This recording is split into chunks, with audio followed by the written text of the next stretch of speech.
இன்றைக்கி நான் ரெடி பண்ண போகிறது முறுக்கு. இது எப்படி ரெடி பண்ணுறதுன்னு பார்க்கலாம். நான் மாவு பச்சரிசி எடுத்திருக்கேன். ஒரு படி மாவு பச்சரிசி, பெரிய படிக்கு ஒரு படி மாவு பச்சரிசி எடுத்திருக்கேன். இதை ஒரு பாத்திரத்தில் எடுத்து வச்சுருக்கேன்.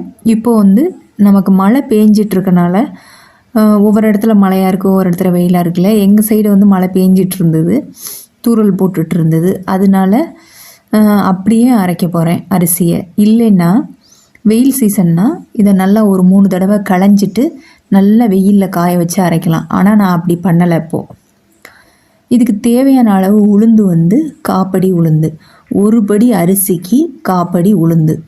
இப்போது ஒரு பாத்திரத்தில் உளுந்தை நல்லா வறுத்து எடுத்துடணும். இப்போது நம்ம உளுந்து வறுக்கும் போது உளுந்து கருகிடக்கூடாது.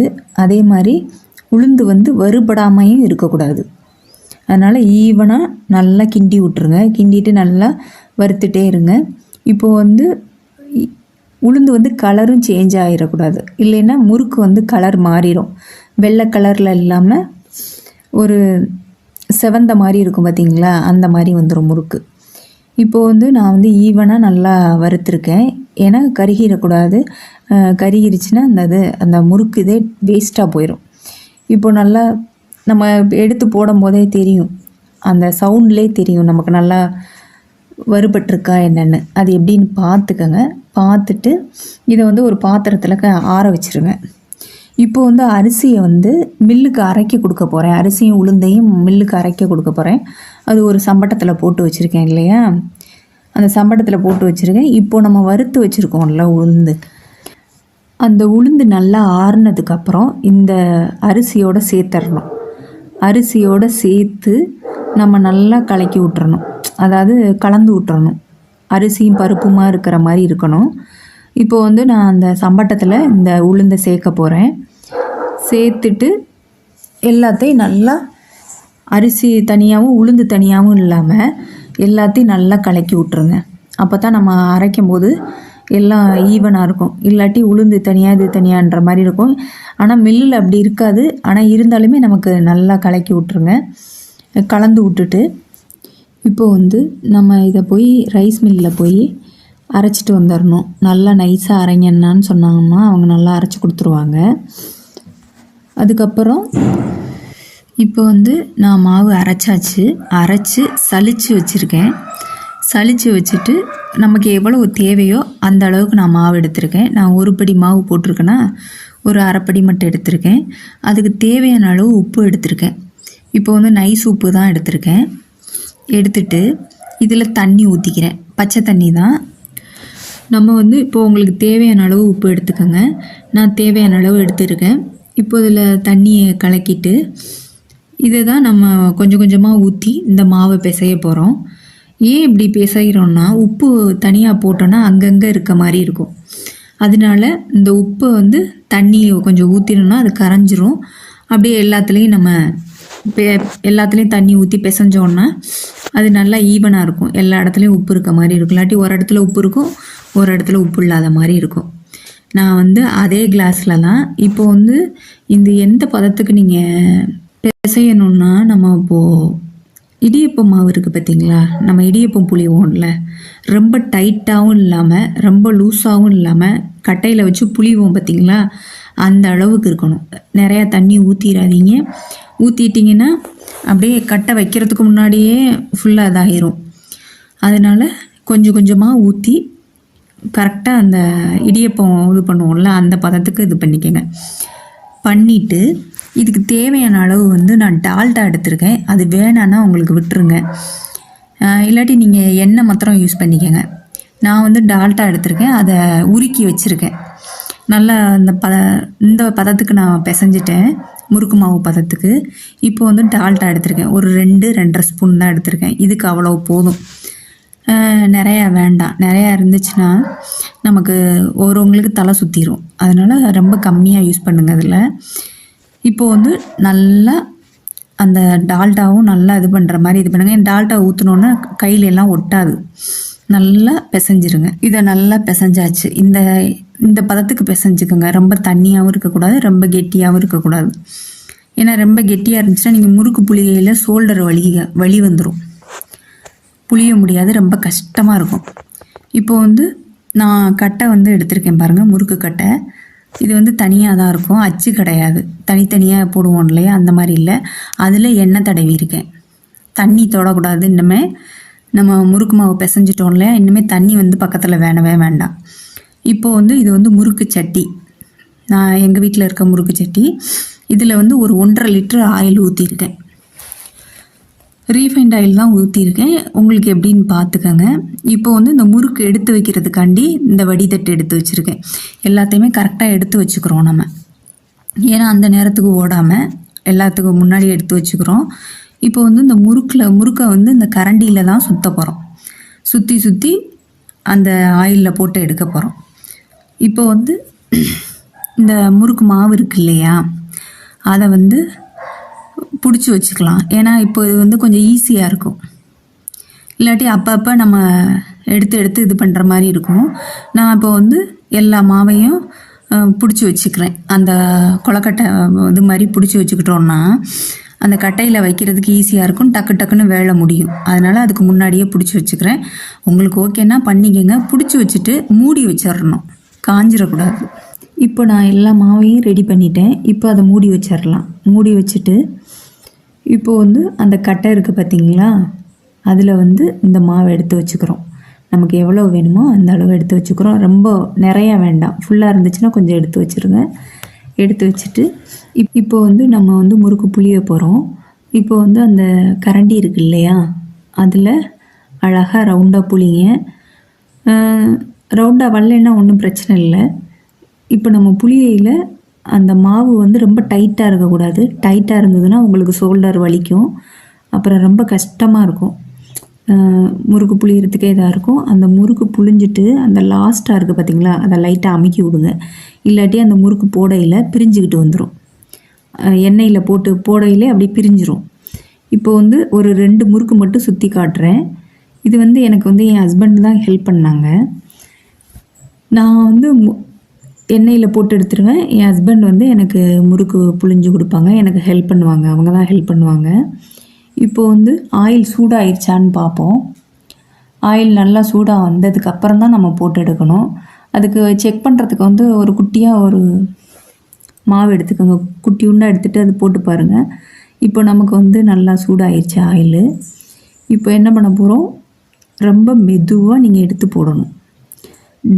நம்ம வந்து ஸ்பீடாக போட்டோன்னு வச்சுக்கோங்களேன், நம்ம மேலே அந்த எண்ணெய் தெரிச்சிரும்.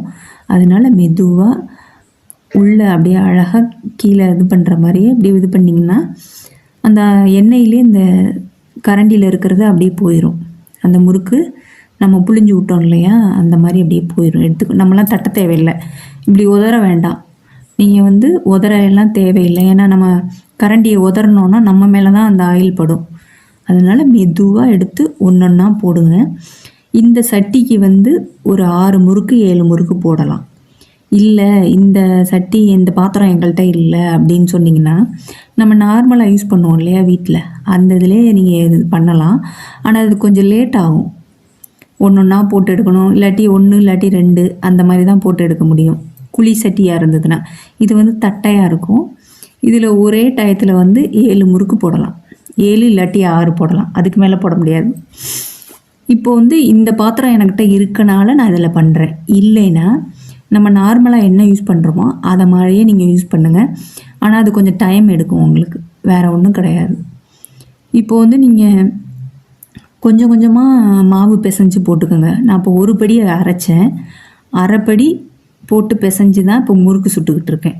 நீங்கள் ஒரு படியுமே போட்டு நீங்கள் இது பண்ணிங்கன்னா சீக்கிரமாக போடுற மாதிரி இருக்கும். இல்லாட்டி லேட்டாக மாவு புளிச்சு போயிடும். அதுக்காக சொல்கிறேன். நீங்கள் எவ்வளோ இப்போ ஆள் உங்கள்கிட்ட இருந்தாங்கன்னு வச்சுக்கோங்களேன், 2-3 பேர் இருந்தீங்கன்னா டக்குன்னு போட்டு எடுத்துடலாம். நீங்கள் ஒரே ஆளாக போடுறதா இருந்துச்சுன்னா கொஞ்சம் கொஞ்சமாக போட்டு எடுங்க. இல்லாட்டி மாவு பிசைஞ்சு வச்சுட்டோன்னா மாவு வந்து புளிச்சு போயிடும், நல்லா இருக்காது. அதனால சொல்கிறேன். இப்போது வந்து முறுக்கு எடுக்கிறதுக்கு வந்து அந்த கருது கம்பின்னு சொல்லுவோம் எங்கள் சைடில், அந்த இதை வச்சு தான் நம்ம முறுக்கு எடுக்கணும். நம்ம இந்த வந்து அரிகரண்டிலெலாம் நம்ம எடுக்கக்கூடாது, அது வலிக்கிட்டு போயிடும். அதனால் அந்த கருது கம்பி இருக்குது பார்த்திங்களா, அதை வச்சு தான் திருப்பணும். அதே மாதிரி இது கொஞ்சம் நல்லா நீட்டமாக இருக்குது பாருங்கள். முறுக்கு எடுக்கிற கம்பின்னு கேட்டிங்கன்னாவே கடையில் கொடுப்பாங்க. கொஞ்சம் நீட்டமாக இருக்கும். ஏன்னா நான் ஆயில் வந்து நம்ம கையில் திரிச்சிடக்கூடாதுங்கிறதுக்காண்டி அவ்வளோ நீட்டமாக இருக்குது. நீங்கள் என்ன பண்ணுறீங்க, கடை இல்லைன்னா உங்கள் வீட்டில் இல்லைன்னா வாங்கிக்கோங்க. அதை வச்சு திருப்பி விட்ருங்க. ஒன்று ஒன்றா ஈவனாக பார்த்து நல்லா வெந்ததுக்கப்புறம் எடுங்க. முறுக்கு வந்து ரொம்ப செவந்துடக்கூடாது. நீங்கள் அப்படியே போட்டே வச்சுருந்தீங்கன்னு வச்சுக்கோங்களேன், அப்படியே செவந்து போயிடும். அது வந்து ஒரு மாதிரியாக இருக்கும், நல்லா இருக்காது. கலர் வந்து எல்லா கலரும் ஒரே மாதிரியாக வெள்ளையாக இருக்கணும், அதுக்காக சொல்கிறேன். இப்போது முறுக்கு வந்து நல்லா மொறுன்னு இருந்துச்சுன்னா நம்ம உளுந்து வந்து நல்லா வறுத்துருக்கோன்னு அர்த்தம். இல்லைன்னா கடுக்குன்னு இருந்துச்சுன்னு வச்சுக்கோங்களேன், அப்படி தான் சொல்லுவோம். முறுக்கு மொறுன்னு இருந்துச்சுன்னா நல்லா வறுத்துருக்கும். கடுக்குன்னு இருந்ததுன்னா உளுந்து பத்தலை, இல்லாட்டி உளுந்து வந்து நல்லா வறுபடலைன்னு அர்த்தம். அதை இப்போ ஓகே, நீங்கள் தப்பு பண்ணிட்டு நம்ம தப்பு பண்ணிட்டோன்னா அடுத்த டைமில் இது பண்ணிக்கலாம். அதுக்காண்டி தான் நான் இவ்வளோ டீட்டெயிலாக நான் உங்களுக்கு சொல்கிறேன். கொஞ்சம் லென்த்தியாக பேசுகிற மாதிரி இருக்கும், சாரி. ஏன்னா உங்களுக்கு சொல்லி கரெக்டாக சொல்கிறத வந்து கரெக்டாக சொல்லணும், இல்லாட்டி அது வேணான்ற மாதிரி தோணும். நான் என்ன பண்ணுறேனோ அதை நான் உங்களுக்கு சொல்கிறேன். இப்போது வந்து அந்த முறுக்கெல்லாம் வெந்துருச்சு இல்லையா, அதை 1 by 1 எடுக்கிறோம். மெதுவாக எடுங்க, ரொம்ப தூக்கிடாதீங்க கையை. அந்த இது இருக்கு இல்லையா, அந்த கருது கம்பியை வச்சு ரொம்ப தூக்கிட்டிங்கன்னா அந்த எண்ணெய் வந்து நம்ம கைக்கு வந்துடும். அதுக்காண்டி மெதுவாக எடுத்து நம்ம வடித்தட்டு இருக்குது பார்த்தீங்களா, வடிகட்டுறதுக்குன்னு வச்சுருப்போம் இல்லையா, அந்த இதில் எடுத்து வச்சுருங்க. ஏன்னா அதில் எண்ணெய் இருந்துச்சுன்னா அது அப்படியே கீழே போயிடும். கீழே ஒரு தட்டு வச்சு அதுக்கு மேலே அந்த தட்டை வச்சுக்கோங்க. வச்சுட்டு இப்போது ஃபஸ்ட்டு தடவை போட்டது எல்லாத்தையுமே எடுத்துட்டேன். அடுத்து வந்து 2வது தடவை போடுறேன். இதே மாதிரி நீங்களும் கரெக்டாக பண்ணி பாருங்கள், உங்களுக்கு கரெக்டாக வரும். முன்ன பின்ன இருந்ததுன்னா நமக்கு அளவு கம்மியாக இருக்குதுன்னு அர்த்தம். இது வந்து கரெக்டான அளவு. இப்போ வந்து நான் எப்போவுமே எண்ணெய் சட்டி வைக்கும்போது நம்ம சாமிக்கு வந்து காசு வச்சுட்டு தான் நான் பண்ணுவேன் எப்போவுமே. உங்களுக்கு அந்த பழக்கம் இருந்துச்சுன்னா சொல்லுங்கள். ஏன்னா இது நமக்கு நல்லபடியாக முடியணுங்கிறதுக்காக நம்ம சாமிக்கு வச்சுட்டு சாமி கும்பிட்டுட்டு தான் அடுத்து ஸ்டார்ட் பண்ணுவேன். இதை ஃபஸ்ட்டே நான் சொல்லியிருக்கணும், மறந்துட்டேன். அதுக்கப்புறம் நம்ம வந்து முறுக்கில் வந்து உப்பு இருக்கா இல்லையான்னு பார்க்குறதுக்கு வந்து நான் ஃபஸ்ட்டு எடுத்தோன்னே நான் டேஸ்ட்டு பார்க்க மாட்டேன். ஃபஸ்ட்டு முறுக்கு சுடுறோம் இல்லையா, அந்த ஃபஸ்ட்டு முறுக்கை வந்து சாமிக்கு வந்து நெய்வேத்தியம் பண்ணிட்டு தான் நான் டேஸ்ட்டு பார்ப்பேன். இந்த பழக்கம் உங்களுக்கும் இருக்கான்னு சொல்லுங்கள். இன்றைக்கி நான் ரெடி பண்ண போகிறது அதிரசம். அதிரசம் எப்படி ரெடி பண்ணுறதுன்னு பார்க்கலாம். நான் வந்து அதுக்கு தேவையான அரிசி வந்து பச்சரிசி எடுத்துருக்கேன், மாவு பச்சரிசி. 1 படி மாவு பச்சரிசி எடுத்திருக்கேன். இதை எடுத்துட்டு ஒரு பாத்திரத்தில் வச்சுருங்க. பாத்திரத்தில் வச்சுட்டு இது 4-5 தடவை நல்லா களைஞ்சிருங்க. களைஞ்சிட்டு 1/4 மணி நேரம் ஊற வச்சுருங்க. நான் இப்போ வந்து நல்லா களைஞ்சிட்டு 1/4 மணி நேரம் ஊற வச்சுருக்கேன். ஊற வச்சுட்டு நம்ம வடித்தட்டு இருக்கு இல்லையா, அதில் நல்லா வடிகட்டிடணும். அந்த தண்ணியெல்லாம் போகிற அளவு நம்ம வடிகட்டி வச்சிடணும். அதே மாதிரி நீங்களும் நல்லா வடிகட்டி வச்சுருங்க. அந்த தண்ணிலாம் இறங்குனதுக்கப்புறம் நம்ம என்ன பண்ண போகிறோம்னா வீட்டுக்குள்ளேயே காய வைக்க போகிறோம். ஃபேன் காற்றுலே நம்ம காய வைக்க போகிறோம். அதுக்காக நான் வந்து ஒரு வேஷ்டி எடுத்திருக்கேன். வேஷ்டி எடுத்துட்டு இப்போ அந்த அரிசியை வந்து அதில் போட்டு நல்லா பரப்பி விட்ருங்க. பரப்பி விட்டுட்டிங்கன்னா அந்த ஃபேன் காற்றுலே லைட்டாக காஞ்சிரும். நல்லா ஈவனாக ஒரே இடத்துல இல்லாமல் எல்லா இடத்துலையும் அரிசி தனித்தனியாக இருக்கிற மாதிரி பரப்பி விட்ருங்க. அப்போ தான் அது நான் ஒரு இடத்துல காஞ்ச மாதிரி இருக்கும், இல்லாட்டி ஒரு இடத்துல ரொம்ப தண்ணியாக இருக்கும். அப்படி இருக்கக்கூடாது. அதனால் நல்லா காய வச்சிடணும். இப்போ பார்த்திங்கன்னா நான் எல்லா இடத்துலையும் நல்லா பரப்பி விட்டுட்டேன். இது ஒரு 10-15 நிமிஷம் ஆகும். ஆனதுக்கப்புறம் நம்ம கையில் வந்து இப்படி நல்லா அப்படி அமுக்கி பார்த்தோன்னு வச்சுக்கோங்களேன், நம்ம உள்ளங்கை அப்படி அமுக்கி பார்த்தோன்னா அதில் ஒட்டும். அந்த அளவு இருந்தால் போதும். இப்போ இது என்ன பண்ண போகிறோம், ரைஸ் மில்லில் கொடுத்து இடித்து வாங்கிட்டு வரணும். அதை அரைக்கக்கூடாது, இடித்து வாங்கிட்டு வரணும். அதிரசத்துக்கு இடித்து கொடுங்கன்னு சொன்னால் கொடுத்துருவாங்க. இப்போ வந்து 1 படி அரிசி எடுத்திருக்கேன். இதுக்கு தேவையான அளவு வந்து 1 கிலோ வெல்லம். பாகு காய்ச்ச போகிறோம். இப்போ 1 கிலோ வெல்லம் தான் நான் போடுறேன். 1 படி அரிசிக்கு 1 கிலோ வெல்லம், இது கரெக்டான அளவு. இப்போ இதுக்கு தேவையானது வந்து 1/4 டம்ளர் தண்ணி இருந்தால் போதும், நிறையா ஊற்றிடாதீங்க. நிறையா ஊற்றிட்டா தண்ணியாக போயிடும். இப்போ நான் கிண்டுறதுக்கு வந்து மாவும் பாகும் கிண்டுறதுக்கு வந்து துடுப்பு எடுத்திருக்கேன். ஏன்னா இப்போ நார்மலாக அரிகரண்டி வச்சு கிண்டணும்னு வச்சுக்கோங்களேன், கையில் வந்து அழுத்தமாக ரொம்ப இதாக இருக்கும், கிண்டுறதுக்கு கஷ்டமாக இருக்கும். ஏன்னா ஈவனாகவும் நல்லா மாவோடு சேர்ந்து கிண்டணுங்கிறதுக்காக துடுப்பு எடுத்திருக்கேன். இப்போ வந்து நம்ம 1/4 டம்ளர் தான் தண்ணி ஊற்றணும் பார்த்தீங்களா. இப்போ பாருங்கள் வெல்லம்லாம் நல்லா கரைஞ்சி வந்துருச்சு. இப்போ வந்து அந்த தண்ணி வந்து கரெக்டாக இருக்கும். இப்போ வந்து பாகு பதம் பார்க்கணும். அதை நீங்கள் என்ன பண்ணுறீங்க, ஒரு சின்ன தட்டில் தண்ணி ஊற்றி வச்சுக்கோங்க, பச்சை தண்ணி ஊற்றி வச்சுக்கோங்க. இதை ஒரு 2 சொட்டு 3 சொட்டு விடுங்க. இந்த பாகை இந்த துடுப்பில் இருந்து எடுத்து கொஞ்சமாக எடுத்து விடுங்க. எடுத்து விட்டிங்கன்னா அது வந்து லைட்டாக அப்படியே கரையிற மாதிரி இருக்கும். கரையிற மாதிரி இருக்குன்னா அந்த பாகு வேகலைன்னு அர்த்தம். ஆனால் கொஞ்சம் வந்து லைட்டாக அப்படியே உருண்டுக்கிட்டு வர்ற மாதிரி இருந்ததுன்னா, ரொம்ப உருண்டுக்கிட்டு வந்ததுன்னா ஓவராக முறிஞ்சு போச்சுன்னு அர்த்தம். அதுக்கு முன்னாடியே லைட்டாக அந்த நம்ம தொட்டு பார்த்தோன்னு வச்சுக்கோங்களேன், அப்படியே லைட்டாக உருண்டுட்டு வர்ற மாதிரி இருக்கும். இப்போ பாருங்கள் நான் பண்ணிகிட்ருக்கேன்ல, அந்த மாதிரி இருக்கும். இது வந்து போதும், ரொம்ப வேண்டாம். நமக்கு ரொம்ப இது பண்ணுற மாதிரி வேண்டாம். இந்த பதத்திலே நம்ம என்ன பண்ண போகிறோம், மாவு எடுத்து போட போகிறோம். இப்போ என்ன பண்ணணும்னா, ஒரு ஆள் கிண்டிக்கிட்டே இருக்கணும், இன்னொரு ஆள் மாவு போடணும். நம்மளே மாவு போட்டு நம்மளே எதுவும் பண்ண முடியாது. இது ஒரு ஆளை பார்க்க முடியாது. ஒருவங்க பக்கத்தில் இருக்கையிலே பார்த்துக்குங்க. கிண்டிக்கிட்டே இருக்கணும், அவங்க மாவு போட்டுக்கிட்டே இருக்கணும். இது டைம் எடுக்க எடுக்க மாவு போட போட நமக்கு வந்து ரொம்ப டைட்டாகும். அந்த கிண்டுறது வந்து ஸ்லோவாகும். ஏன்னா நான் அந்த டைட்டாக இருக்கனால கிண்ட முடியாது. உங்களால் முடியலைன்னா வேறவங்க யாராவது இருந்தாங்க கூட அவங்கள்ட்ட இது பண்ணி கொடுங்க. இப்போது பாருங்களேன், நல்லா இதாகிடுச்சு, கரெக்டாக வந்துருச்சு எனக்கு அந்த பதம். ஆனால் இருந்தாலுமே ஒரு 5 நிமிஷம் 10 நிமிஷம் அடுப்பில் வச்சுருக்கேன். ஆனால் நீங்கள் பண்ணுறது ஃபுல்லாக இதை நான் சொல்ல உங்கள்கிட்ட மறந்துட்டேன். பாகு காய்ச்சறதுலேருந்து இப்போ வரைக்கும் நான் இப்போ வீடியோவில் சொல்லிகிட்டு இருக்கேன் பாருங்கள். இப்போ வரைக்குமே எப்போவுமே அடுப்பை வந்து ரொம்ப கம்மியில் வச்சுக்கோங்க, ஸ்லோவாக வச்சுக்கோங்க. ஃபுல்லாக வச்சிடாதீங்க. பாவு சீக்கிரம் வெந்துடுற மாதிரி இருக்கும், தண்ணி அப்படியே இருக்க மாதிரி இருக்கும், மாவு ரொம்ப கீழே வந்து அடி பிடிச்சிரும். அதனால் நீங்கள் அப்படி பார்த்துக்கோங்க. இதுக்கு தேவையான அளவு வந்து நான் ஏலக்காய் பொடி போட்டிருக்கேன். இதையும் போட்டு நல்லா மிக்ஸ் பண்ணிடுங்க. நீங்கள் நல்லா கிண்டும் போது கீழே நல்லா அடியில் வந்து அடி பிடிச்சிடாமல் இருக்கிறதுக்காண்டி நல்லா சேர்த்து கிண்டுங்க. இப்போ வந்து இதுக்கு தேவையான அளவு டால்டா சேர்த்துருக்கேன். இது வந்து நான் ஃப்ரிட்ஜில் வச்சுருந்தனால அப்படி இருக்குது. இது உருக்கெல்லாம் வேண்டாம், அப்படியே அந்த கட்டியாகவே போட்டுருங்க. இது எதுக்காக போடுறோன்னா, மாவு வந்து நம்ம இன்றைக்கே நம்ம ரெடி பண்ணி இன்றைக்கே நம்ம அதிரசத்தை தட்டி போட போகிறதில்ல. ஒரு நாள் இல்லாட்டி 2 நாள் அப்படியே வச்சுருக்கணும், அதுக்கப்புறம் தான் போடணும். அதுக்காக அந்த மாவு வந்து மேலே இருக்குது பார்த்தீங்களா, மேல் மாவு வந்து இப்போ ஒரு பாத்திரத்தில் எடுத்து வைக்கிறோன்னா அந்த மேலே இருக்க மாவு வந்து வறண்டு போகாமல் இருக்கிறதுக்காக இது போடுறது. இதை போட்டு நல்லா மிக்ஸ் பண்ணிடுங்க. மிக்ஸ் பண்ணிங்கன்னு வச்சுக்கோங்களேன், அந்த 2 நாள் வரையும் அது நல்லாயிருக்கும். ஏன்னா மேலே இருக்க மாவு வறண்டு போகாமல் இருக்கும். இதை நல்லா கொடுத்து கிண்டிடுங்க. கொடுத்து கிண்டினதுக்கப்புறம் நமக்கு அதிரச மாவு ரெடி ஆயிடுச்சு. இப்போ வந்து இந்த மாவு கிண்டின அடுத்த நாள் இல்லாட்டி அதுக்கு அடுத்த நாள் ஒரு 2 நாள் கழித்து நம்ம அதிரசத்தை தட்டி போட்டுடலாம். ஏன்னா நம்ம என்றைக்கு நம்ம ரெடி பண்ணுறோமோ அன்னைக்கு இந்த அதிரசத்தை நம்ம தட்ட முடியாது. ஒரு நாள் வச்சுருந்தா தான் அது நல்லா செட் ஆகும். அதுக்காக ஒரு நாள் இல்லாட்டி ஒரு 2 நாள் வெயிட் பண்ணுங்கள்.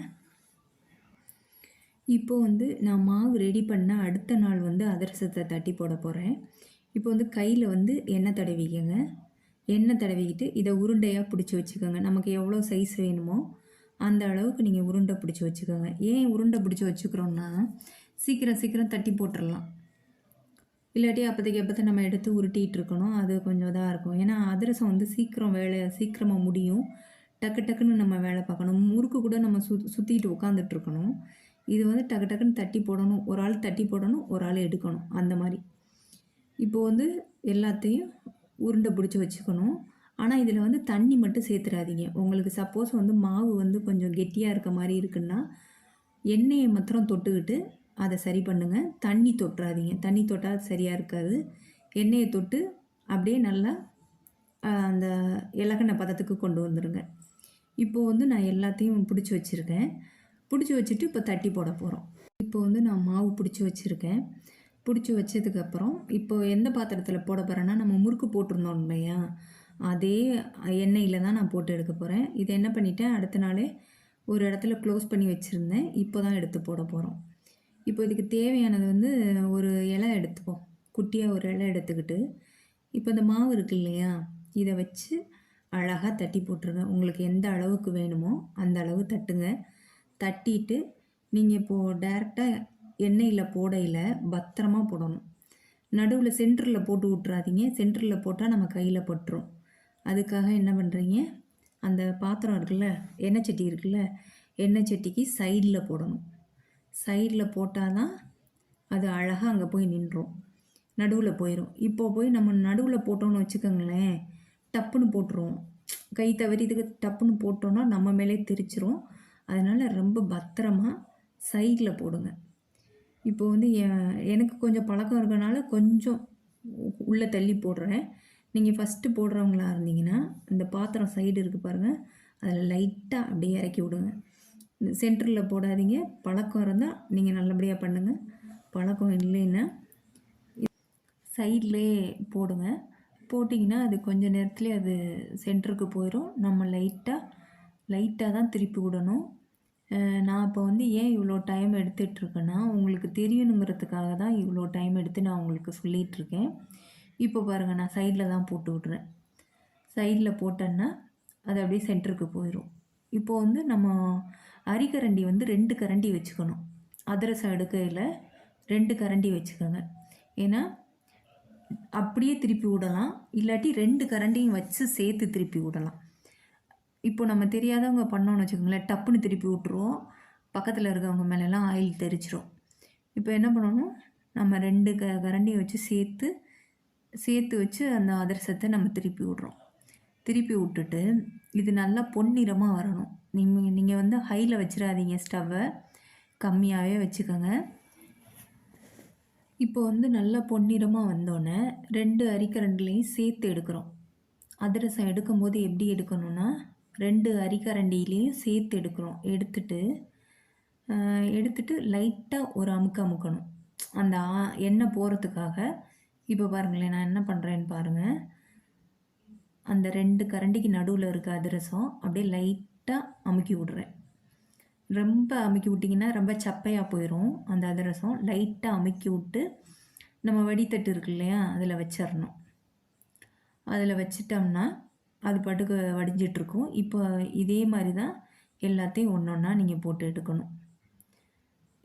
இப்போ வந்து இது அதே மாதிரி தான், அந்த முறுக்குக்கு சொன்னேன்ல, அதே மாதிரி தான். பெரிய சட்டியாக இருந்ததுன்னா 4-5 போடலாம். இப்போ நான் வீடியோங்கிறதுக்காக நான் ஒன்று ஒன்றா போட்டு உங்களுக்கு சொல்லி கொடுத்துட்ருக்கேன். ஏன்னா இது எல்லாமே போட்டோன்னா டக்குன்னு எடுக்கணும், இல்லாட்டி கருகி போயிடும்.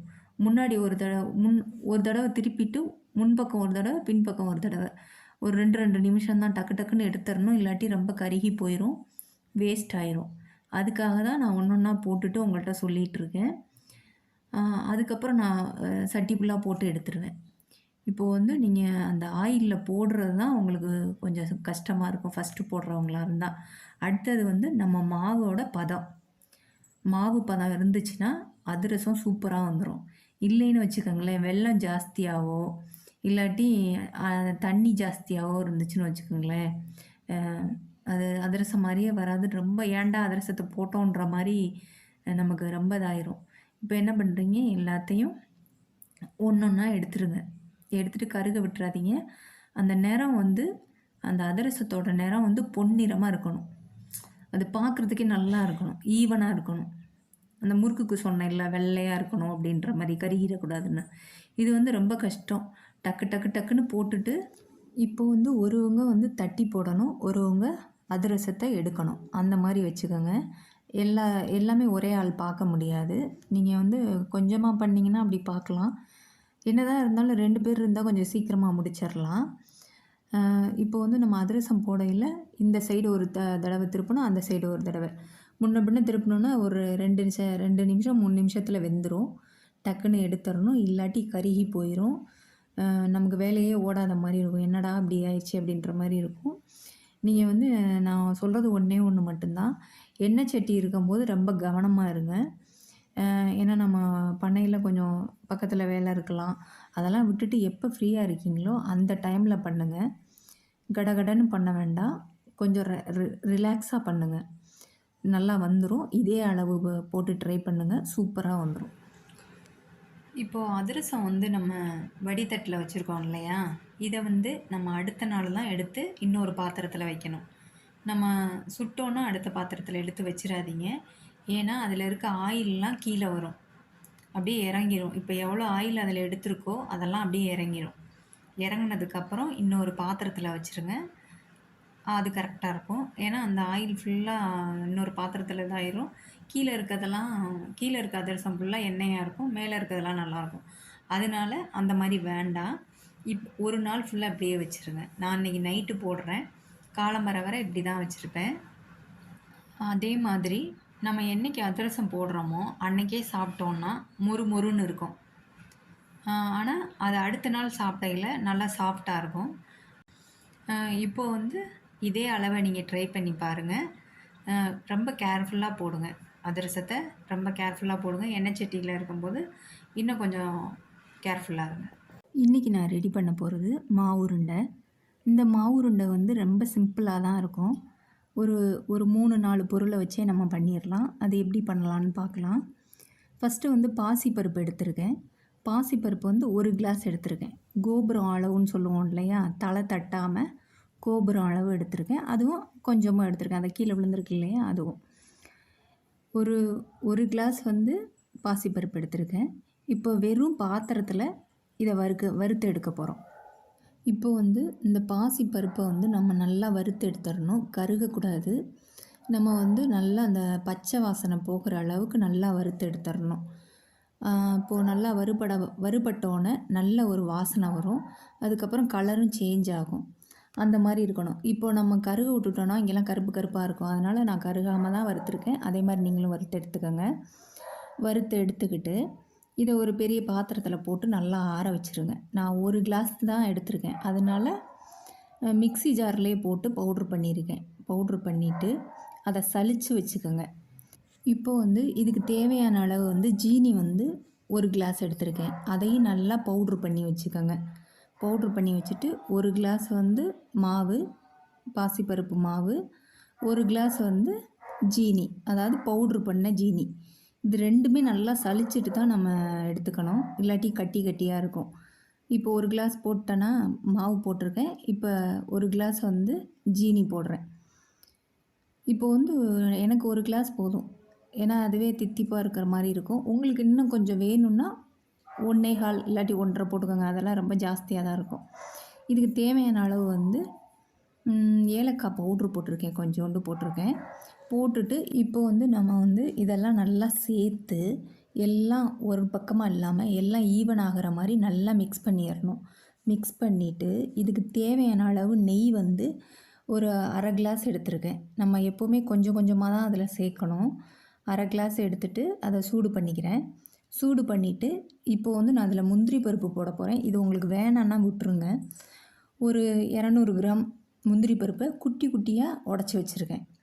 உடச்சி வச்சுட்டு இது கருகிராமல் டக்குன்னு எடுத்து போட்டுறணும், இல்லாட்டி ரொம்ப கருகி போயிடும், அது நம்ம சாப்பிட முடியாது. எதுக்கு குட்டி குட்டியாக உடச்சி போடுறேன்னா, நம்ம உருண்டை பிடிக்கையில் அது பிடிக்க வராது முழுசாக போட்டோம்னா. இப்போ அது சரியாயிருச்சு இல்லையா, பொரிஞ்சிருச்சு. இப்போது வந்து இந்த மாவோடு சேர்க்குறேன். மாவோடு சேர்த்துட்டு இந்த கரண்டியை வச்சு ஃபஸ்ட்டு கை வச்சிடாதீங்க, ரொம்ப சூடாக இருக்கும், ஒன்றுமே பண்ண முடியாது. அதனால் கரண்டியை வச்சு நல்லா எல்லா பக்கமும் கிண்டி விட்ருங்க, எல்லா பக்கமும் படுற மாதிரி. கொஞ்சம் சூடு தணிஞ்சதுக்கப்புறம், ஏன்னா ஃபஸ்ட் எடுத்தோடனே வச்சோன்னா கை ரொம்ப இதாயிரும். ஏன்னா எல்லோரும் தெரிஞ்சவங்க வச்சாவே அந்த மாதிரி இருக்கும். நம்ம புதுசாக பண்ணையில் இன்னும் கொஞ்சம் ரொம்ப கை ரொம்ப சூடாயிரும். இப்போது அந்த கரண்டியில் இருக்கிறதெல்லாம் எடுத்து க்ளீன் பண்ணிவிட்டு இப்போது வந்து கையில் நம்ம பிசைய போகிறோம். எல்லாத்தையும் ஒரு சேர நல்லா கையில் பிசைஞ்சிட்டு இந்த கட்டி இல்லாமல் எல்லாம் பண்ணிவிட்டு அதுக்கப்புறம் தான் உருண்டை பிடிக்க போகிறேன். நான் எடுத்தோன்னே உருண்டை பிடிக்க முடியாது, அந்த சூடோட அந்த இதெல்லாம் நல்லா மிக்ஸ் பண்ணிவிட்டு நமக்கு எந்த அளவு வேணுமோ அந்த அளவு, எவ்வளவு டைட்டாக உங்களால் அந்த உருண்டையை பிடிக்க முடியுமோ அந்த அளவு பிடிங்க. நான் இப்போது வந்து கிச்சனில் இருந்தேன், இப்போது ஹாலுக்கு வந்துட்டேன். ஏன்னா என்னால் அந்த சூடு தாங்க முடியாதனால ஹாலில் வந்து தான் அதை பண்ணிக்கிட்டு இருக்கேன். நீங்கள் புதுசாக பண்ணுறவங்களா இருந்தீங்கன்னா ரொம்ப பார்த்து கை வைங்க. ஏன்னா இது லட்டு வந்து அந்த சூடாக இருக்கையில் மாத்திரம் தான் நம்மளால் பிடிக்க முடியும். ரொம்ப ஆறி போச்சுன்னா அது உதிர்ந்து போயிடும். நம்ம எக்ஸ்ட்ரா வந்து நெய் ஊற்றிக்கிட்டே இருக்க மாதிரி இருக்கும். இப்போ எல்லாம் முடிஞ்சிருச்சு. நான் வந்து என்ன பண்ணுவேன்னா, இந்த உருண்டையெல்லாம் ஒரு சம்பட்டத்தில் போட்டு வச்சுருவேன். எங்கள் சைடில் வந்து சம்பட்டம்னு தான் சொல்லுவோம். இந்த சம்பட்டத்தில் போட்டு நல்லா மூடி வச்சுருவேன். மூடி வச்சுட்டு நம்ம வேணுங்கும் போது பசங்களுக்கு எடுத்து கொடுக்கலாம். இந்த மாவு உருண்டை வந்து ரொம்ப சிம்பிள் தான். உங்களுக்கு பிடிச்சிருந்ததுன்னா இந்த மெத்தடில் நீங்கள் ட்ரை பண்ணி பாருங்கள். இன்றைக்கி நான் ரெடி பண்ண போகிறது சீயம். இந்த சீயம் வந்து எப்படி ரெடி பண்ணுறதுன்னு பார்க்கலாம். ஃபஸ்ட்டு வந்து இந்த சீயத்துக்கு வந்து மேல் மாவு வந்து ரெடி பண்ண போகிறோம். அதுக்கு ஊற வைக்கணும். நான் இப்போ வந்து 1 டம்ளர் வந்து மாவு பச்சரிசி எடுத்திருக்கேன். இப்போது வந்து இதுக்கு தேவையான அளவு உளுந்து வந்து 3/4 டம்ளர் போடணும். நல்ல உளுந்தாக இருந்தால் 3/4 டம்ளர் போதும். இல்லைன்னா கொஞ்சம் கூட வரும். அந்த மாதிரி பார்த்துங்க. இப்போ வந்து இந்த உளுந்தையும் அரிசியும் ஒன்றா சேர்த்து ஊற வைக்கணும். கரெக்டாக ஒரு 1.5 மணி நேரம் ஊற வச்சா போதும். அதுக்கு மேலே வேண்டாம். 1.5 மணி நேரம் 1.25 மணி நேரம் போதும். ஏன்னா நான் இப்போ வந்து இதை நல்லா கழுவிட்டு ஒரு 1.5 மணி நேரம் ஊற வைக்க போகிறேன். அப்போது சீயம் வந்து சேர்க்குறதுக்கு வந்து இப்போ கடலைப்பருப்பு எடுத்திருக்கேன். 1 டம்ளர் வந்து கடலைப்பருப்பு எடுத்திருக்கேன். இதை வந்து குக்கரில் நல்லா கழுவிட்டு குக்கரில் போட்டுட்டு ஒரு 2 விசில் போதும். ரொம்ப வேண்டாம், மையாலாம் வேண்டாம், வேக வேண்டாம். ஒரு 2 விசில் வேக வச்சா போதும். இப்போ வெந்துருச்சு. இப்போ என்ன பண்ண போகிறோம், நம்ம மிக்சியில் போட்டு மிக்ஸி ஜாரில் போட்டு ஒரு 2 சுற்று மட்டும் சுற்றினா போதும். ரொம்ப மையாக அரைக்க வேண்டாம். லைட்டாக 1 2 இருக்க மாதிரி இருக்கணும். இல்லை ரொம்பவும் இருந்துடக்கூடாது. இப்போ பாருங்களேன், ரொம்ப தண்ணி ஊற்றாமல், நான் தண்ணியே ஊற்றலை அதில். நல்லா வடிகட்டிட்டு அவிச்சிட்டு வடிகட்டிட்டு இப்போது அதை அரைச்சிருக்கேன். இப்போது வந்து நம்ம மேல் மாவு வந்து அரைக்க போகிறோம். ஊற வச்சுருந்தோம் இல்லையா 1.5 மணி நேரம், அதை அரைக்க போகிறோம். இப்போது வந்து இதை வந்து கொஞ்சம் நல்லா மையாக அரைச்சிடணும். இல்லைன்னா நீங்கள் எண்ணெயில் போடையில் வெடிச்சிரும். அதுக்காண்டி நல்லா நைஸாக அரைச்சிருங்க. இப்போது மாவு வந்து நல்லா நைஸாக அரைச்சிருக்கேன். இது நைஸாக அரைக்கணும். கொரப்பாக இருந்துச்சுன்னா எண்ணெயில் போடையில் வெடிச்சிரும். அதனால நைஸாக மையாக அரைச்சிக்கோங்க. இதில் கொஞ்சம் சால்ட்டு போட்டுக்கோங்க. அதை நான் வீடியோ எடுக்காமல் விட்டுட்டேன், சாரி. கொஞ்சமாக சால்ட்டு இதில் சேர்த்துக்கோங்க. சேர்த்துக்கிட்டு இப்போது வெல்லம் எடுத்துருக்கேன். இப்போது நம்ம பூர்ணம் வந்து செய்ய போகிறோம். இப்போது வந்து 1 கிளாஸ் கடலைப்பருப்புக்கு 2 கிளாஸ் வந்து வெல்லம் எடுத்திருக்கேன். இப்போது வந்து நம்ம பாகுக்காக தண்ணி ஊற்றணும். இது எப்படின்னா 1/4 டம்ளர் தண்ணி இருக்குல்ல, அதிலே இன்னும் கொஞ்சம் கம்மியாக ஊற்றுங்க. நிறையா ஊற்றிட்டிங்கன்னா ரொம்ப தண்ணியாயிரும், நம்மளால் உருண்டை பிடிக்க முடியாது. அதுக்காக எவ்வளோ கம்மியாக ஊற்றணுமோ அவ்வளோ கம்மியாக ஊற்றிக்கங்க. நான் என்ன பண்ணியிருக்கேன், 1/4 கிளாஸ் இருக்கு இல்லையா, அதுக்கும் கம்மியாக தான் ஊற்றிருக்கேன். இங்கே பாருங்கள், நல்லா கட்டி இல்லாமல் இருந்தால் போதும். நம்ம வந்து பாகு பதம்லாம் தேவை கிடையாது இதுக்கு. இப்போது வந்து நம்ம அரைச்சி வச்சுருக்கோம்ல மாவு, என்னது நம்ம கடலை மாவு அரைச்சி வச்சுருக்கோம் இல்லையா, அதை வந்து இதில் சேர்த்துருங்க. சேர்த்துட்டு நல்லா கிளறி விட்ருங்க, கிண்டிடுங்க.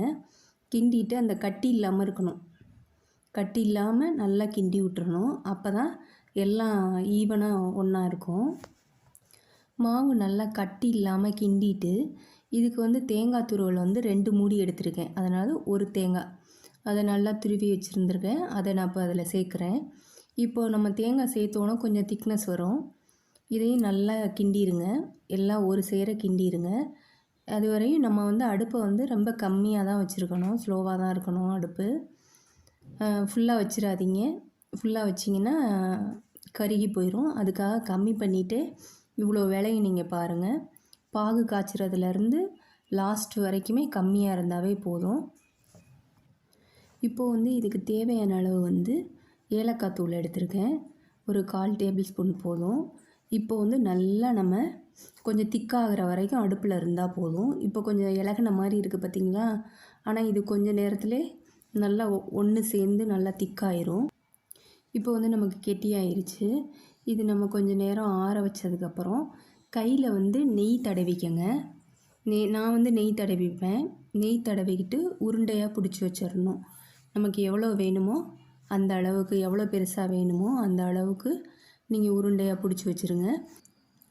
நம்ம வந்து எல்லா மாவையும் நம்ம உருண்டையாக பிடிச்சி வச்சுக்கணும். இப்போ வந்து உங்களுக்கு தண்ணிலாம் நீங்கள் கரெக்டாக யூஸ் பண்ணியிருந்தீங்கன்னா, நான் சொன்ன அளவுக்கு நீங்கள் எடுத்திருந்தீங்கன்னா கெட்டியாக இருக்கும். இல்லாட்டி கொஞ்சம் தண்ணி ரொம்ப ஆயிடுச்சுன்னா நம்ம ஒன்றும் பண்ண முடியாது. அதுக்காக தான் அளவு வந்து கரெக்டாக இருக்கணும்.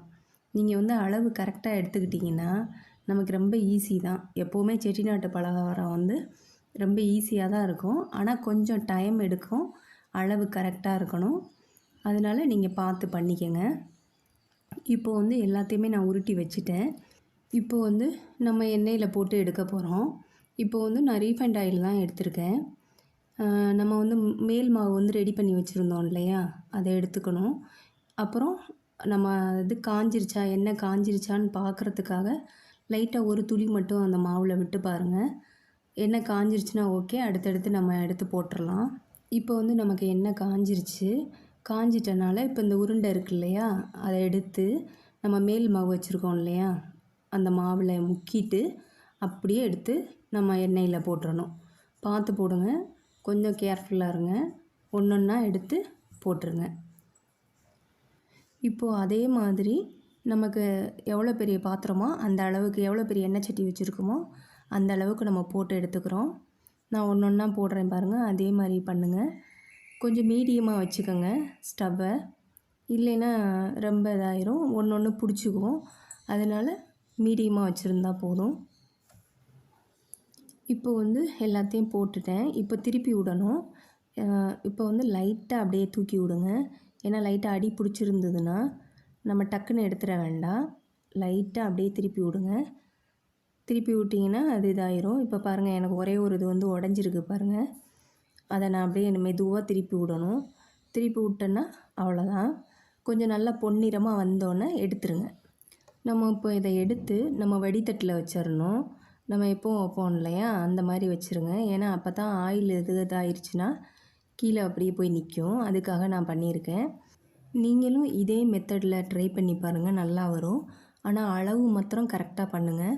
தண்ணி கொஞ்சம் ஜாஸ்தியாக ஊற்றிடாதீங்க. உங்களுக்கு பிடிச்சிருந்ததுன்னா நீங்களும் ட்ரை பண்ணி பாருங்கள். லைக் பண்ணுங்கள், ஷேர் பண்ணுங்கள், சப்ஸ்கிரைப் பண்ணுங்கள்.